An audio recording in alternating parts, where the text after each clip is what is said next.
তারকাদের অভিনয় প্রতিভার পাশাপাশি সৌন্দর্য চর্চা নিয়েও আলোচনার শেষ নেই। ত্বকের যত্নে পছন্দের তারকারা কি ব্যবহার করেন তা জানার আগ্রহ ভক্তদের। বলিউড তারকা আলিয়া ভাট এমনই একজন। বেশ কিছু সাক্ষাৎকারে আলিয়া জানিয়েছেন ঘরোয়া উপাদান ব্যবহার করেই ত্বকের পরিচর্যা করেন তিনি।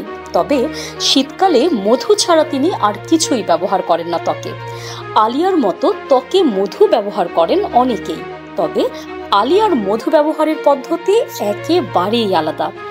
আলিয়া মধু ব্যবহার করেন যেভাবে: মধু, দারচিনির প্যাক।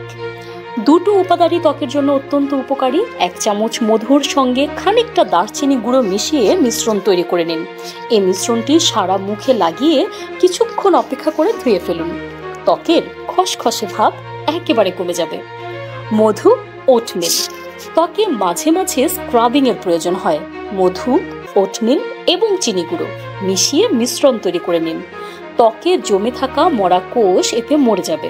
সেই সঙ্গে ত্বক ভেতর থেকে মোলায়েম করে তুলবে মধু।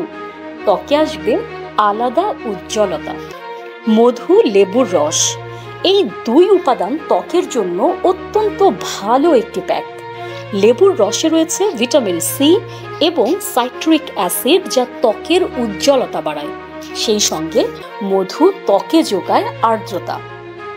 এই দুই উপকরণ একসঙ্গে মেখে 10 থেকে 15 মিনিট অপেক্ষা করে ধুয়ে ফেলুন।